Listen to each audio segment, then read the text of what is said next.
umva ukuri, ubuntu ntibukuraho amategeko.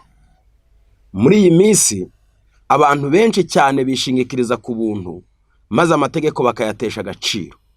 Kandi amategeko niyo abaha umutekano, amategeko niyo abarinda no mu miryango yabo, amategeko niyo abarinda no mu ngo zabo, niyo abarinda no mu kazi kabo.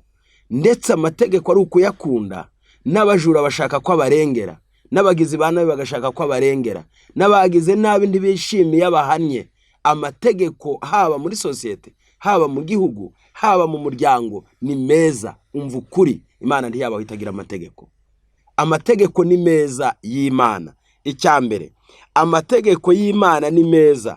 Abaroma 7:12 avuga ngo amategeko y'Imana ni meza kandi arakiranuka, kuko atuma umenya ikibi kandi ugatandukana nacyo, ahesha guhitamo neza.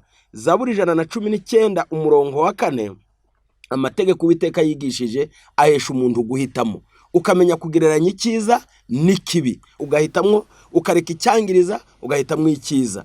Amategeko y'Imana ahesha amahoro. Kubera iki?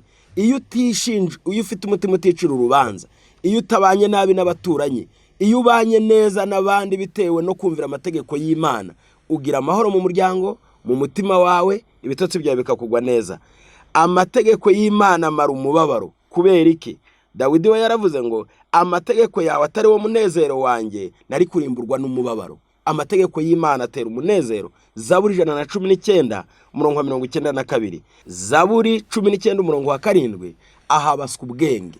Nta muntu wumvira amategeko y'Imana ukomeza kuba injiji, kuko amenya kuringaniza ikintu n'ikindi, agahitamo nk'uko Imana ihisemo, kandi uhitiwemo n'Imana abahisemo neza kuruta abandi. Kuyumvira birimo ingororano. Zaburi 19:11 ku impamvu si ukuvuga ngo ni ingororano Yesu agarutse gusa, ahubwo hari n'ingororano tubona muri ubu buzima bwa none. Iya mbere, ntiwafatirwa uhawe akazi wagakora neza ugakundwa n'abakoresha bawe, kandi ntiwibe ngo uzafunguze iz'ubujura. Ntiwafatirwa mu byuho by'ubusambanyi, ntiwafatirwa mu bagizi ba nabi, ntiwakwifatanya n'amagurupe y'abagizi ba nabi. Aho wamera hose wababera umunyu n'umucyo, kandi igikundiro cyakomotse mu kumvira amategeko y'Imana cyaguhesha ishema mu bandi, amaherezo ukazahabwa ubugingo buhoraho.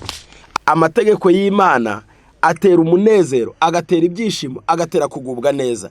Ubuntu Yesu yatugiriye ni imbaraga y'Imana idushoboza gukora ibyiza, bityo ntidukwiriye gufata imibiri yacu ngo duhindure ingingo zo gukiranirwa, kandi Yesu izo ngingo arizo yacunguye.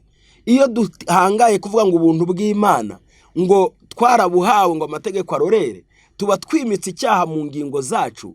Umva ukuri, ntabwo Yesu yakuvana mu bubata bw'ikibi ngo nurangiza uba umukozi wa Satani. Yesu aba atararuhiye ubusa.